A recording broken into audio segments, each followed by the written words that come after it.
You could have bought a ticket. Yes. Brilliant. Boom, boom. All right. Good morning, good afternoon, and good day. Welcome to the Digital Download, the longest running weekly business talk show on LinkedIn Live. Each week, we talk about the news of the day, business or otherwise, and we often address topics like social selling, social enablement, digital transformation, and change management. Guests and audience participation are a large part of our show and a large part of what separates us from typical TV talk shows. And you are always welcome to be a part of the show. Why not tag a friend and invite them to watch along with us? Go on. We'll wait. All right, while we're waiting, let's go around and introduce everyone. Adam, would you kick us off, please? Hi, I'm Adam Gray, and I am co-founder of DLA Ignite, and excited to be here on this very special day. Tim. Hi, everybody. Welcome. I'm Tim Hughes. I'm the CEO and co-founder of DLA Ignite, and I am just so excited to be here on what is of our 85th episode and 85. Wow. Isn't when we started this, we were like small and Yeah. Most podcasts And now we're die before the 10th episode, I read recently. well, there you go. Interesting, huh? Linwood. Hi, my name is Linwood Ross. I'm the founder and CEO of Accelerate, and we're a DLA Ignite partner.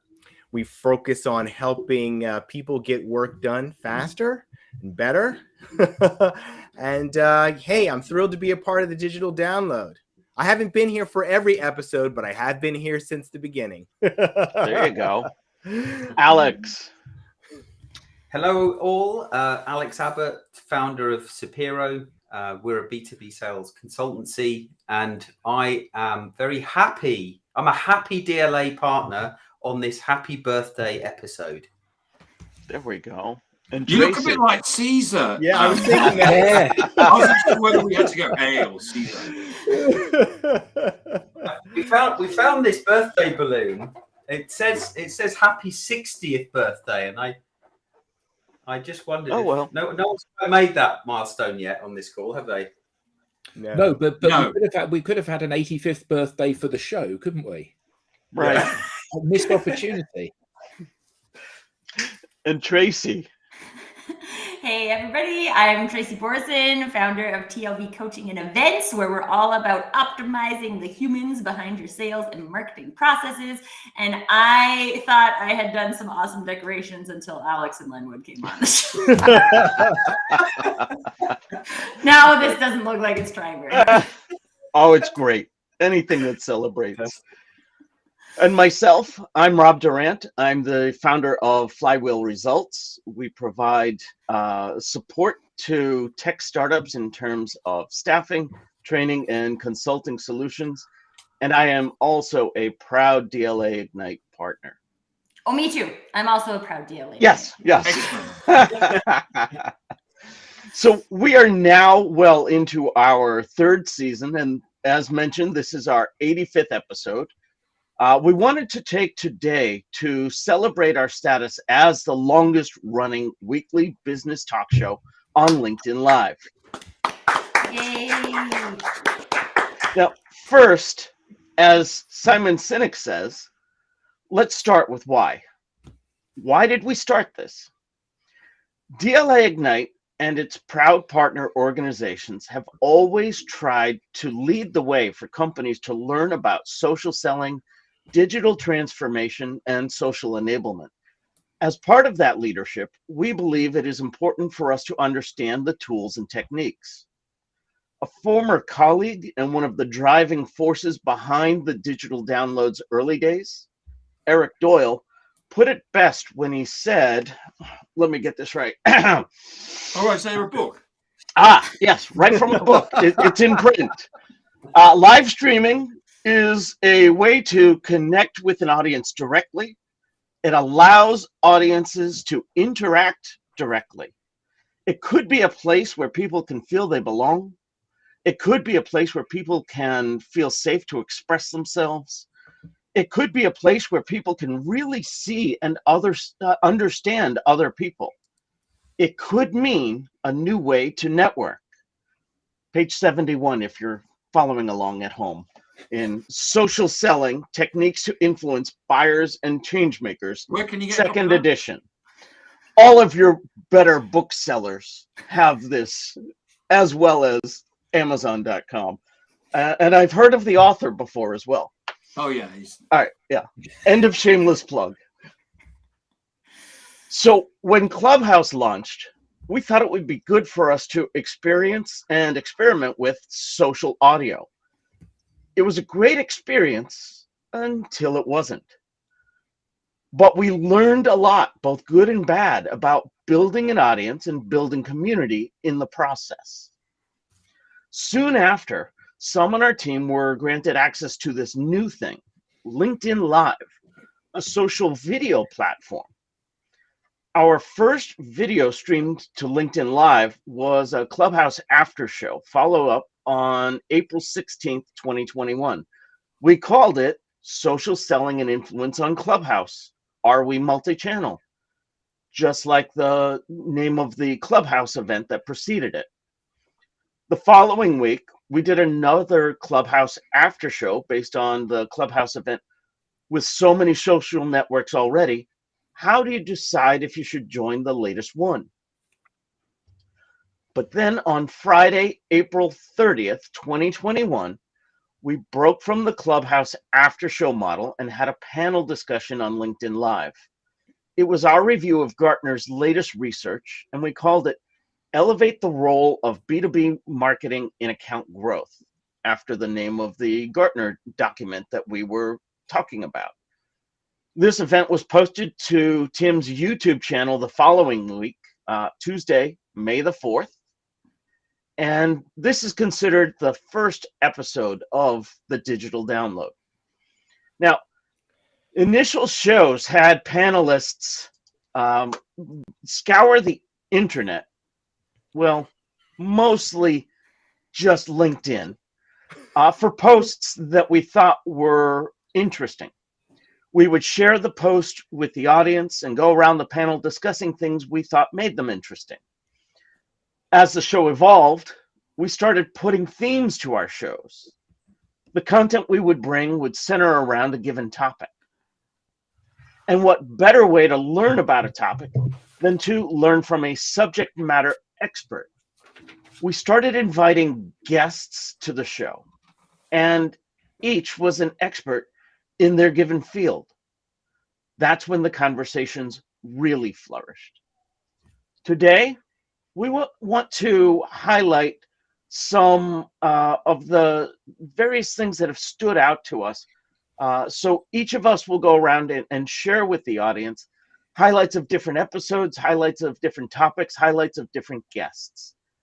Your typical clip show, if you will, without the actual clips, because that took too much technical work. Anyone care to share with us some of their favorite memories? Yeah, I'm happy to kick off with that.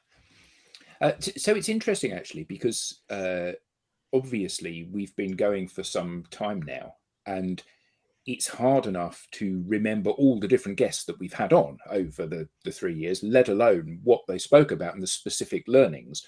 But I think it's fair to say that every single show, I certainly have learned something from someone, whether it was a topic that I was fascinated by or a topic that I became fascinated by as a result of the guest that came on. So there are a few, and I know that some of you are going to talk about some of the guests that I don't mention here. So key things for me were Orlando Mercado, who spoke about the power of data to make faster, better decisions, what's working and what isn't in the world of data. Scott Russell, who basically came on and gave an inspirational talk about entrepreneurship and how you can use the wealth that your business creates for good. I love the talk from Leah Schmidt, who came on and used her own description of herself. She said, "I'm a cross between a psychologist and a priest," talking about how to be more creative and how you can empower yourself to do stuff. And going back and watching all of these different episodes, I've revisited them and I've re-energized my excitement by what was being spoken for. But for me, the one that I enjoyed the most, and the one I think that I've actually used the most, was when we had Dr. Hazel Harrison come on. So she spoke about the fact that in order to be happy, a good starting point for that is to have a wellness and happiness model. And she uses a wellness and happiness model that was developed by a guy called Marty Sligman. It's the PERMA model for happiness and well-being. PERMA, P-E-R-M-A. P, positive emotion. Things that feel nice, such as joy, awe, love, hope, serenity. That this is something that we need to practice every day. Engagement, how we apply our attention, whether we are thinking about the present or reliving the past or thinking about the future, but being there in the moment mostly so that we can fully enjoy the experience that we're having. R, for relationships. The biggest predictor, apparently, of our long-term mental health and happiness is, do we have good relationships with people? Now, the interesting thing that she said was that we don't need loads of relationships. If you have one person that you're really close to, that's good. If you have more than one, that's good as well. But you need to have somebody that you can really rely on and somebody that you can lean on in times of trouble. M, meaning. The sense of why you get out of bed in the morning, your sense of purpose. What is it all for? Why are you doing this stuff? Why have you chosen this career? What motivates you and drives you on? And then lastly, achievement. We all need to get a sense of accomplishment. And another interesting thing that she said in her talk was that if we don't have any challenges in our lives, this often makes it quite difficult for us to be fulfilled. People that are extremely rich or extremely successful that kind of opt out of challenges and development and doing things often become deeply unhappy. They become like an adult baby, sucking on a bottle and never getting out of bed because there's nothing for them to do. So that sense of accomplishment, we all need to feel that we've done something or learned something or achieved something, if not every day, then fairly frequently. So that's something that I try to live by since she came on and explained that to us. So PERMA, P-E-R-M-A. So that's my key takeaway and the thing that I've most benefited from, I think, during the course of the show. That was one of the episodes that really stood out to me as well. But actually, it was for something completely different. Right. We talk a lot about audience and community, and as the show has evolved, I believe our understanding of that has evolved as well. But even early on, to me, that showed what kind of community we have here, because during that show, we had one audience member reach out and ask for help. It was clear that there was some type of mental health crisis at play. Immediately, we had panelists and audience members responding and providing the support that they were seeking. That's not what you get when you have audience, but that's absolutely what you can hope for when you have community. I loved that episode for, of course, Dr. Hazel's presentation, but I also loved that episode for how everyone else heeded the call. That was just amazing to me. Yeah, but one of the things, so mostly this week, I have been watching old shows. And one of the things that has been really insightful for me is the depth of ignorance that I have on so many different topics. So we've had on some people that are incredibly talented, incredibly successful, incredibly well read on these topics. Some people that are globally acknowledged experts and leaders in these topics. And watching the shows again, I have sat slack-mouthed whilst I've been soaking up the brilliance that they have imparted and the inspiration that they've given. And yeah, I mean, I think you're right. That sense of community on Hazel's show was brilliant. But there was brilliance in every single one of the shows. Oh, as absolutely. we'll hear.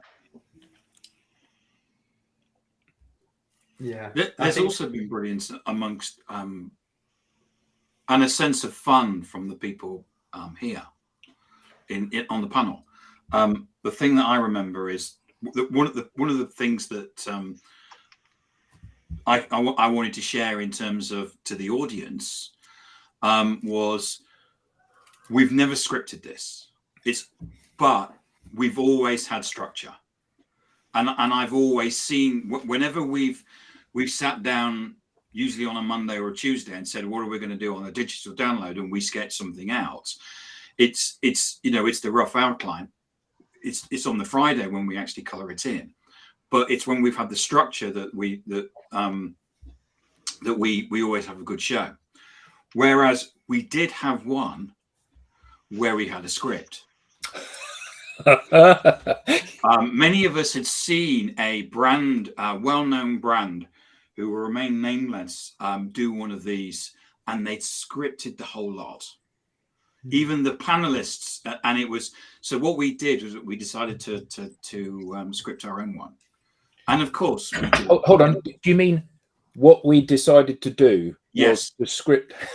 So and we deliberately did it so that there was malfunctions with the script, and Lenwood we had spelling mistakes in his, so he read out this, and we had a great piece of fun, and the audience really enjoyed it.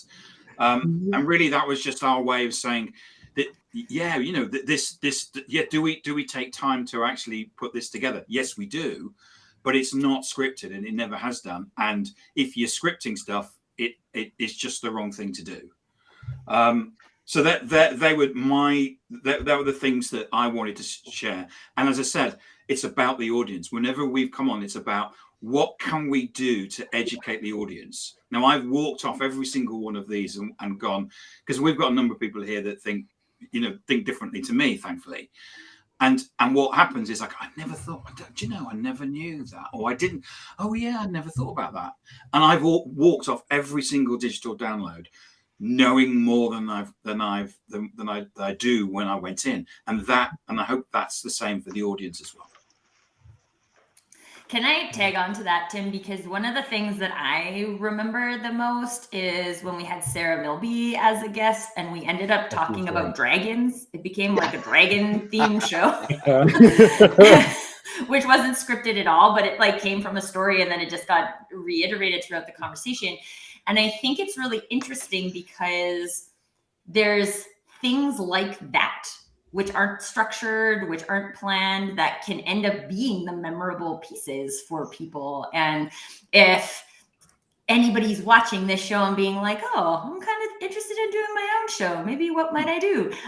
There's some really great beauty in that unscripted that makes you memorable, not that takes away from you being memorable. So I just wanted to share that because it was also related to your point. Yeah. And sometimes we get Nicholas. That's true. Son comes on, and that's always a memorable thing. One episode he like flew Jupiter. Yeah.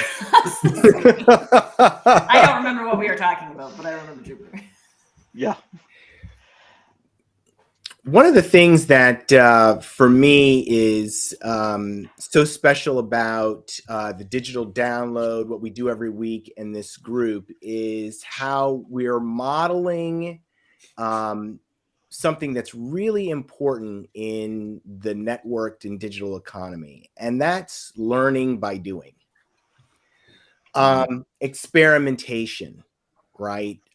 Trying it and learning from what goes right and what goes wrong, and adapting to it. And I guess that's something that I've learned and matured in over the course of the last 3 years. And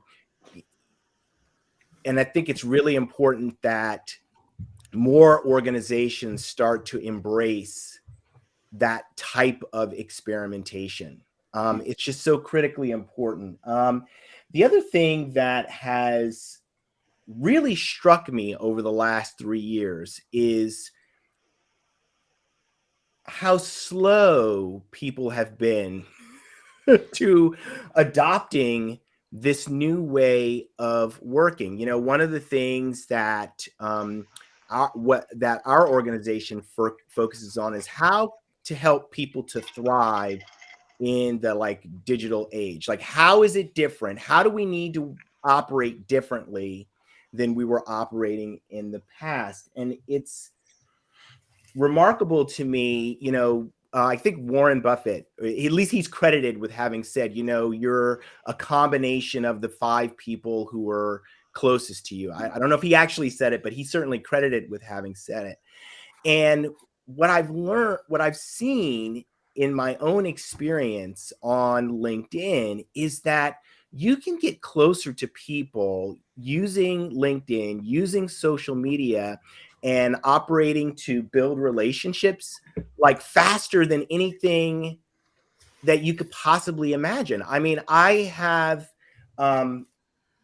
spoken to people and learned from people that I never would have had. Forget about having access to them. I wouldn't have even known about them if it wasn't for using this platform in a certain way. And it's just dumbfounding to me how, you know, we've been doing this for 3 years, and it's just remarkable to me how misunderstood using this platform is. Absolutely. I mean, I think that's the key thing, the fact that it's misunderstood. Yeah. You know, everybody knows how to behave in order to forge a relationship with someone else. Everyone on the planet knows how to do that. And I contend that may not be the case. Most people know how to do it. Yes. But then we come onto this platform and so few people seem able to do it. Yeah, it's really striking. I received an email. I received a message this morning, and the person in the message was talking about how important their network was to them, and building relationships with all the people in the network was so important to them. But it was clear to me that the message was automated. I mean, I really don't think that, well, I know that's the disconnect between an automated message and the sentiment in the message just destroys any possibility of me taking the message seriously. So anyway, that's the big learning for me. I'm thrilled to have met the people that I've met. I think the platform is awesome. I love how it's continuing to evolve. And I just hope more people use the platform and LinkedIn Live in particular to take their ecosystem, customers, partners, employees on a journey. Like, we're all going on this journey, and that journey starts with conversation. And we can just get so much closer to the people that we need to be in relationship with to create value all around us using this medium. I want to build on 2 things that you were saying there, Linwood. The evolution and the conversation. Not only has the technology evolved and permeated, more people have higher speed internet access, more people have higher speed computers, et cetera, but what has also evolved is our expectations. It seems like expectations were, when you come on a live video broadcast, you have full studio production.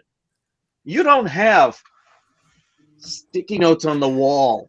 You don't have your cat walking across your screen, et cetera, except that now that we have all been broadcasting from our homes, working from our homes, You have the real world, and everyone simply accepts that.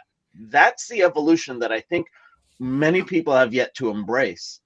And then the critical part is that conversation. It no longer matters the production quality. It matters the content quality. What are you talking about? What do you have to say? What are you hearing? Are you listening? Are you engaging? I've had so much fun learning from so many different people just because I've shown up and tried to become a part of the conversation. So I love the juxtaposition of those two things that you brought up. Yeah, we got to be learning every day. Sorry, that's it. We got to be learning every day, and you can learn so much. Quick question to everybody. Quick question. What exam did you pass to come on here? Well, I had to. You didn't. No. You just turned up. And you yourself, aren't you? Yeah. It's so amazing. I don't know. I don't want to monopolize the conversation. But I think this is an important point about conversations and live shows and things like that, is that when you have a group of people, and like we have guests weekly too, right? Different guests with different personalities, and it's just people showing up, having a conversation. And some people are experts in, like last week we talked about community. I have a community. I know more about that. The week before we talked about AI, which I know very little about, and I was very much a student. And it's not about each person showing up as an expert every day in the topic of the day, but it's about sharing your expertise when you have it and learning when you're curious. And I think these are things in the human experience that are really rewarding for people. And when you have a space where you can come and be yourself and literally be like, I know absolutely nothing about this. Let's go. Yeah, exactly. It's fun. It's that curiosity that you bring that increases the value. I mean, if we have a subject matter expert on talking about AI and you have no idea, but you're really curious and you ask some good questions, it's the same kinds of questions that many in the audience wanted to hear as well. And it really facilitates the conversation. And you're learning. If you're learning, you're growing. I love the fact that that people are coming on the show. This is us and the guests to help and to educate and to share, not to pitch. You know, there's nothing attractive about being pitched at. There's something very attractive about sitting there and soaking up all of these ideas and these concepts that you were unaware of prior to that moment. And I love the fact that everybody that's come on has been utterly selfless and so generous with sharing their expertise and knowledge with anyone that cares to tune in. And, you know, whether we're talking about how to develop a brand, how to be more confident, how to use data, how to be an entrepreneur, how to sell, whatever it is, people have come and brought their very best ideas and put them out there for people to benefit from. And they've done it in the chat as well, because sometimes with specific topics, we attract other subject matter experts and they share their expertise as well. And that is awesome. And I think that the beauty of this, and Robert said, ha, ha, ha, in quotes, experts. And I think that's a really good point. You know, he is an expert in his field. I think that one of the beauties of this is that when you are just learning something, you need to make sure that the tutor is one step ahead. The key thing is it somebody that you can relate to and you can believe and you can trust? And the beauty of a relaxed kind of format and people being generous is that you can make that determination quite quickly. You know, here's somebody that I don't like, here's somebody that I do like. That's the person that I'm drawn to. And for this part of the journey, that's therefore the right person for me to be drawn to. And I just love that this is a melting pot for all of those people and those ways of doing things to come to the fore.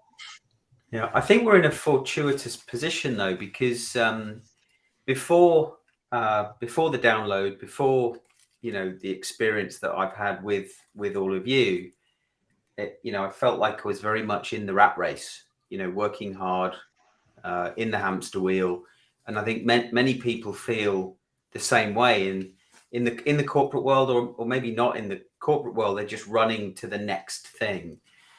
And what the digital download and what DLA has helped me understand is everything that you're just talking about. There is, if you take a breath and take the time to open your mind and learn more, and be in the moment, be present. You know, I felt my own mind open up more to a lot more things as a result of doing that, and therefore feel better in myself. Therefore feel involved in conversations like this. You know, if I think back to the first download I joined, I was thinking, oh my God, what do I talk about? When shall I say something?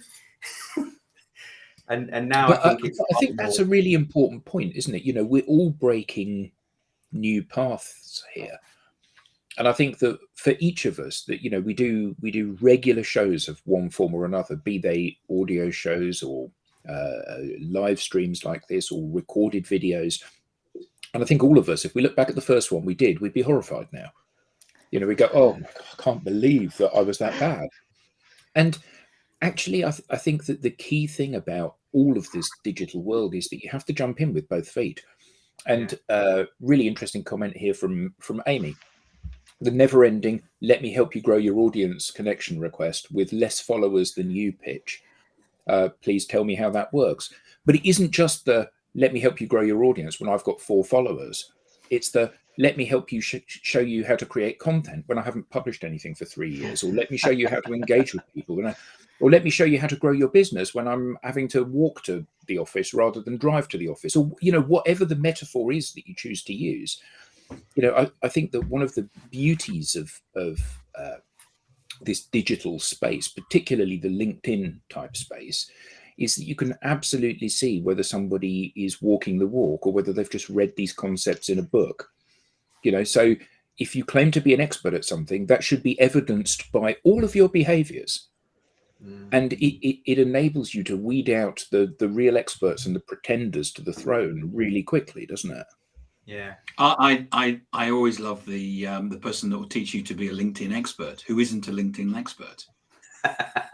I don't get how does that person make a living? Yeah. Maybe Well, it's the right There's now lots they're of selling- gullible people, Tim. Yeah. It obviously is. It obviously is. Yeah. It was interesting to me. I think was it Rob or Tim that shared it? We have a group chat download behind the scenes. Had shared the article about how there were answers given by experts and answers given by Chat GPT, and like students were queried on who they thought the expert answer came from, and they thought the expert was the AI because it always had an answer, and the experts were sometimes like, I don't know. That's curious. And I always think that is one of the things I think about this show is like, that's how people show up as experts on this show, right? Like there's a new thought and then they get curious about it and you can learn and grow versus having the same answer every time. Like if you come, if you're a regular, you know this, but if you're new to the show, if you come, you're not going to hear the same thing every show. You're going to hear something different, even if it's 2 shows on community or 2 shows on AI. There's always new thoughts, new ideas, new questions. And I think Rob had asked a question about how do we change the knowledge of the masses. I think this is an activity that people need to get involved in, right? Like people have to want to come and challenge their own perspectives. And Tracy, it's Robert. What did I say? Rob. Oh, It's Robert. Robert. Sorry, Robert. I'm okay with being corrected because I want to get it right. Robert said, anyway, changing the knowledge of the masses. I think the masses have to want to participate, right? Because there's always places you can come. And if there are growth mindsets and people asking questions about things that make you uncomfortable, the easy thing to do is just, let's go watch cat videos on YouTube because those aren't changing my perspective. Right? Let's all head over to cat videos. Well, you know, it's interesting because I think there's a tendency among people when something is unfamiliar to say, those people know, and I don't. And so I really don't have anything to contribute, or I really don't have anything to share. And I can remember being in corporate America and having the realization that the executives or more senior people really didn't have any answers. That they were just figuring it out.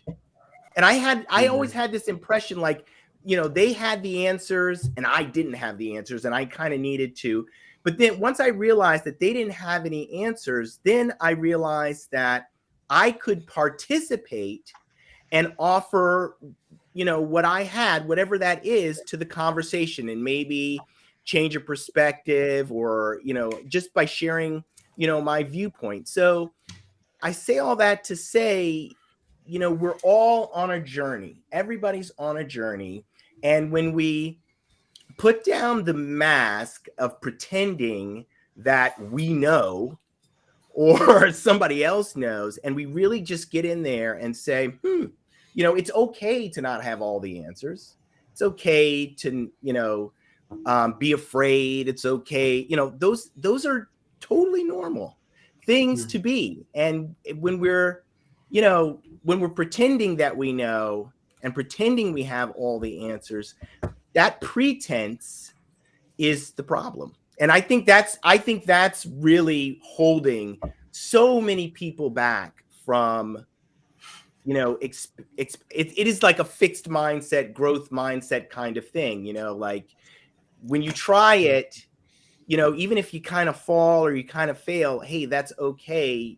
There's another digital download next Friday.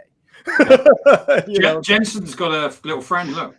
Oh, look at there. Yeah, he's challenging the cat videos theory. Yeah, it's dog versus cat. I vote dogs. Just so everybody knows.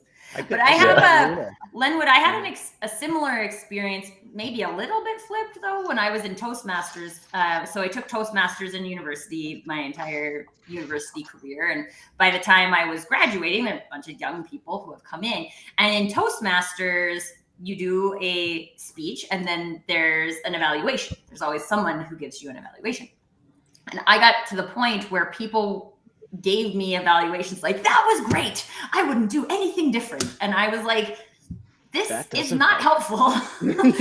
And because you are you and you're actually a more junior speaker, you have a different perspective than even a senior speaker can give me. And I want to know what you think I could do differently. And it was interesting because although I tried to create the space for people to at least know that that's how I felt about evaluations, there was still this kind of self-confidence piece that people have to bring to the table to say, you know what, maybe I don't know everything. I'm not pretending to be an expert, but I am curious. I am paying attention. I do have a different perspective. And maybe there's a question I can ask that will move the entire conversation forward. And I think there is that kind of personal decision you have to make to say, yeah, I'm going to show up and share what I know, or ask questions when I don't, and just participate. Yeah, yeah. When you have that, particularly on social media, and one of the things that Adam and Tim really helped with in terms of, these guys are the innovators, right? And so they've helped all of us to develop and grow. And, it's just that putting that, the first article that I wrote, it's kind of funny. The first article that I wrote, published on LinkedIn, there were 2 likes on that article, me and my assistant. Nice. And it was okay. I'm still here.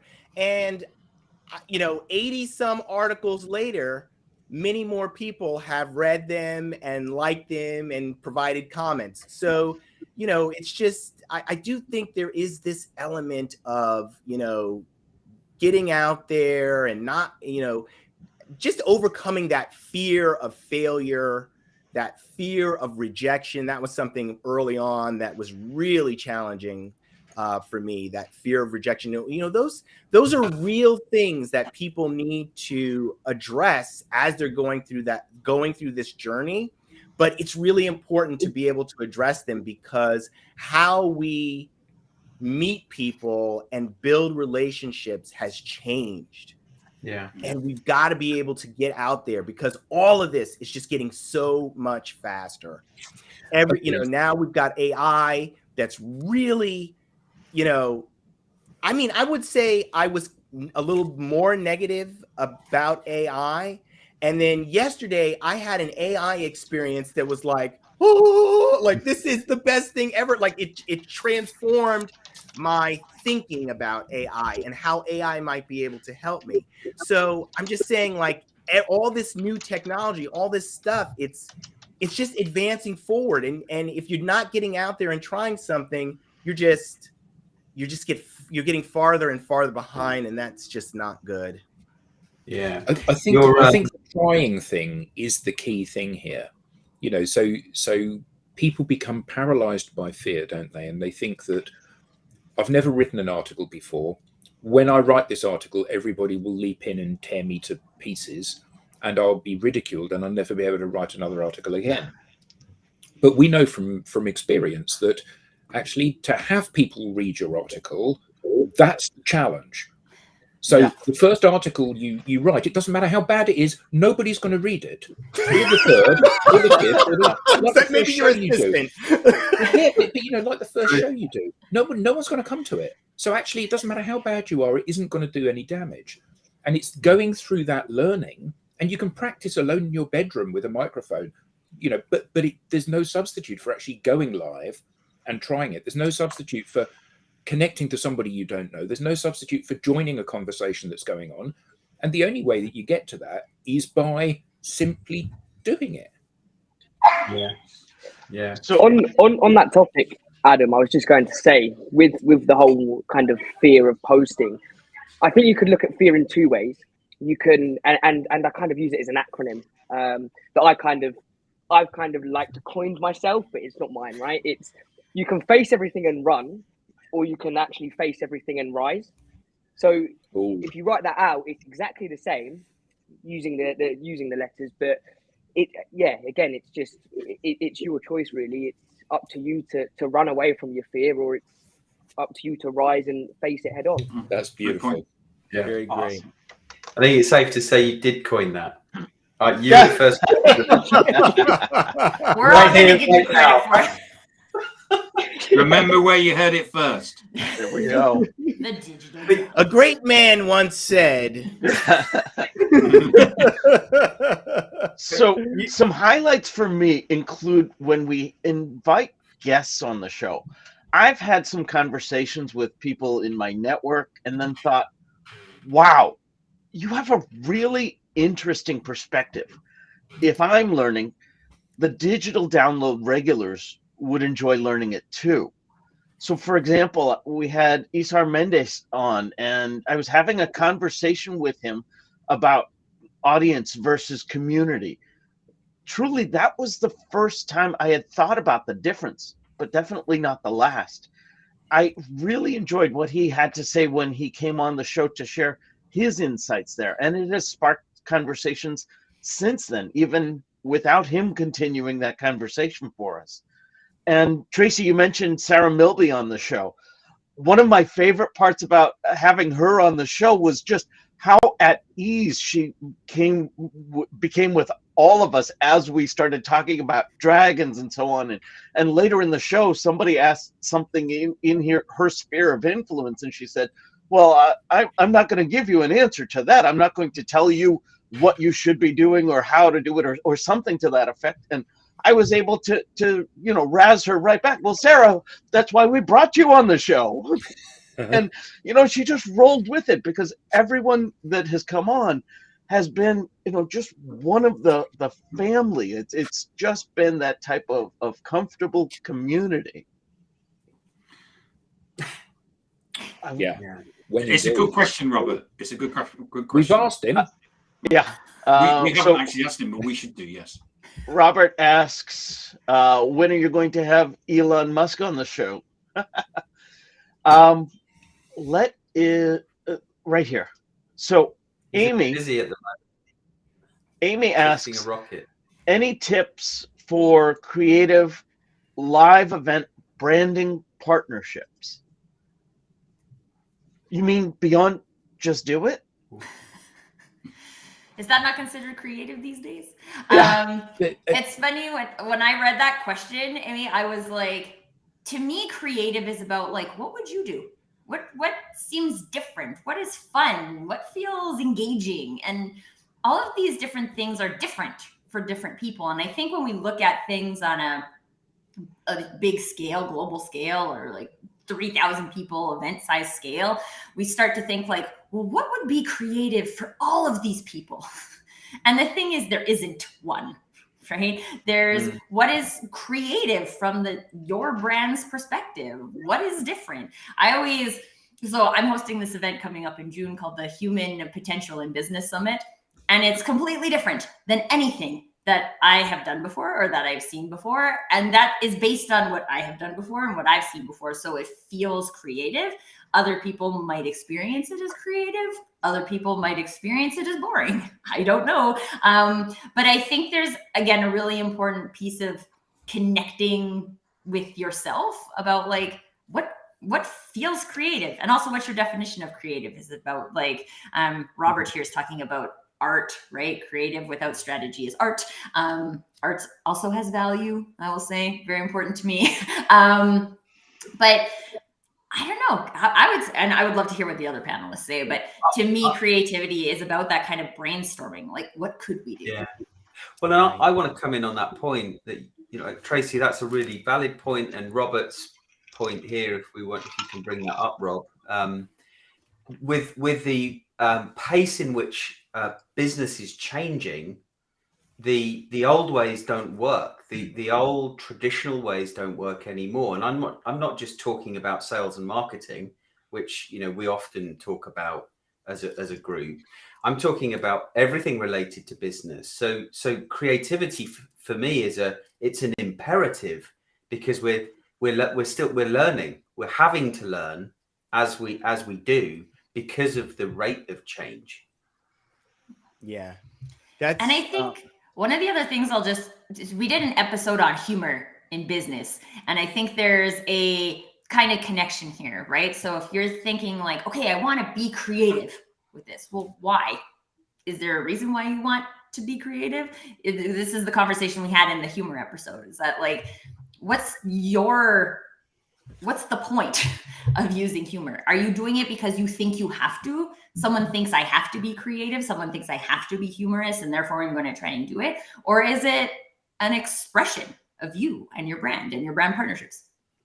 Yeah. Isn't the other thing with a live event, whether or not that's face-to-face or virtual like this, that you have a starting point and you have a direction of travel, but you don't have a destination? Because actually, the whole point of having an unscripted show is that it unfolds based on what people in the ecosystem are saying, and because we haven't rehearsed this. You say something, Tracy, and Alex says, no, actually, I don't agree with that. And Lenwood says, no, she's right, and actually, it is that debate, which is exactly the debate that people across the world are having. And anyone that plugs into this sees both sides of the conversation. And the comments that we have, in the comments, are driving the things that we talk about. And we know that we're talking about the starting point is what's happened over the last 3 years. The end point is who knows, but we know it's that direction, and we're marching proudly towards it. And I think that's the point. And it requires a certain degree of bravery to let go of the reins and just coast downhill with the stuff. But surely that's where the value is, isn't it? Nobody wants to be stuck in a sitcom that doesn't make them laugh. So change it as you go. The Simpsons would be the best example of that. Each show begins with one storyline and they exhaust that, and then they move on to a completely different storyline halfway through the show because they've run out of creative ideas for the first one. And that's what is the brilliance of that show. So Amy, go ahead, Tim. I was going to say, I just want to, in page 71 to go on about this book here, Eric Doyle bear with me. You'll enjoy it. What Eric Doyle says, and I think this is something that's a fundamental should be part of any podcast or live stream. And he talks about do something unique, funitize, not monetize. We always make sure that we never pitch on when we come on and we do this. We're not ever selling. Create a digital space where professional people can relax and have fun. We have a psychological safe space where each of us can disagree with each other, but we can still remain friends. And in fact, disagreeing with each other is encouraged because that's often the way that we learn. Create a community of support and togetherness. And that's what we've been trying to do with the audience. And many of us have connected with the people in the audience, and the audience connect with each other. And quite often we'll have a discussion going on in the audience. And the final point is what Eric says is make it all about the audience, not the presenters. Mm-hmm. And I think that's a really powerful. And if you don't have the book, it's social. Anyway, sorry. So just to build on that a little bit, Amy, I was having a conversation with somebody over the weekend about this very thing. So my glib answer of just do it, well, probably not enough. But the other thing that I would say, and I believe it aligns with what Tim was just reading, is an event like this, a broadcast or so on, this is what I would refer to as planting season, not harvest season. If you're coming here to sell, you're going to fail. If you're coming here to share with like-minded people, an audience of whatever aligns to the branding, then you're going to have some people who raise their hand and say, yes, I want more of that, and join in and participate and grow. And that's what community does. This is not a pitch, because we realized early on, if we came on here and pitched every week, then like most podcasts that don't last 10 episodes, neither would we. So instead, we use this as an opportunity to expand our own ideas. And it's just vaguely centered around a topic or two. But mostly it's whatever is interesting to us that given week. Yeah. So a couple of comments in the chat, Robert, to catch up with. Look, What about the one that says I won the internet That was too today? fast. I didn't have a chance to read it. and here's Phil's launched his own podcast. Brilliant. Well done. Thank you, Phil, for telling us that. I'd like to talk a little bit about this idea of creativity and the purpose of creativity, and what Robert talked about in terms of strategy versus art, right? So if you think, well, I don't want to get into that. I'll go off too far on a tangent. Here's what I'll say. In a networked economy, which is the kind of economy that we have, it's the networks are increasing, the connections are increasing, and we're only going to have more of it. Relationships are absolutely critical. And the creativity is about differentiation. Being creative helps you to differentiate. And if you want to take this from a business perspective, what you need to do is bring your customers and your partners and your employees through a journey that begins with a conversation and ends with them feeling closer to you and enabled by you. And community is like halfway in between. And when we're building a community, we're actually not thinking about the people who are participating as an audience. The participation is what makes it a community. So, I think there's like a misunderstanding, I will say generally, about what engagement is all about. And, that's why you see so many people come onto LinkedIn and they want to monetize an interaction, but it's not about the interaction. It's about starting with a conversation and moving the partner, customer, employee from conversation to participation to enablement. Those are three different levels of engagement. And when we're partnered with someone, when we're making something with someone, that's as close as we can get. That we're going to be building trust, we're going to be doing something together, and we're going to feel better about each other after we've created that thing. But surely going viral is going to make us millionaires, right? Surely. So my favorite guests were Brent Adamson. I mean, Oh, That was yeah. a good one. going back to what Adam said about selflessness, he said, he came on and said, you can ask me anything about Challenger, you can ask me about anything about what I'm doing now, you can ask me anything about the research we did at CEB or Gartner, and we went into a lot of detail, and we could have stayed on there for more than an hour. I mean, we ran, in the end we ran out of time. Simon Kemp. Yeah, Simon was awesome. So Simon, if you don't know, for the audience, Simon creates this research. It's become the research on social media. If you don't follow him on LinkedIn, you should do. And he comes out every quarter and he dissects all the different bits of data and comes up with insights and conclusions. He came on and he talked about all kinds of different things that are going on, like the difference between search and the difference between discovery, because he'd recently come out with some research that shows that now most people under the age of 30 use social media to search rather than actually go into search engines. And this was actually before all of the stuff about ChatGPT. So, he was a guest of mine. And the final one was 11 months ago. Patrick Joyner joined us from the Institute of Sales Professionals, where we launched a certificate that we got from the Institute of Sales Professionals. So those are the three highlights for me.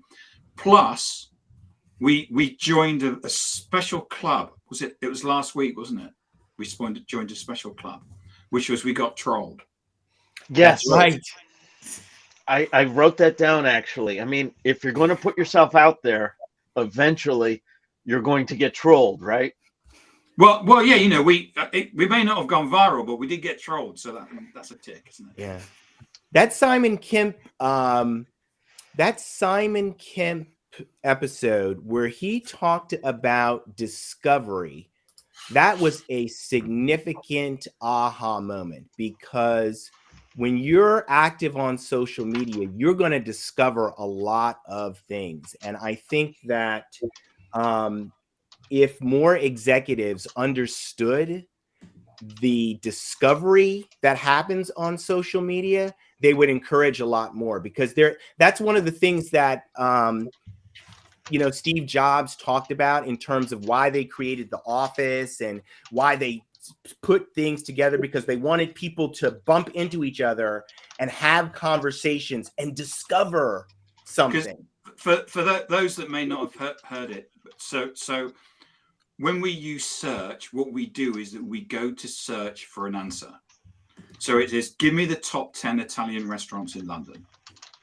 And the problem is that what happens is that we quite often go to search and it gives us the wrong answer. So if you go to search, go to Google and say, give me the top 10 CRM systems, it doesn't actually give you an answer because everybody buys that search. But what we do is that we go to social media without necessarily understanding the question that we want to ask. In fact, and that's where we're doing the discovery. All right. We are at the top of the hour. You go, Rob. So I wanted to thank everyone again for being active participants. Thank you to our audience. Thank you to the panelists. Thank you for 3 great seasons. Let's continue this process. This has been fabulous. Until next week, everyone. Happy birthday, everybody. Happy birthday. Happy birthday.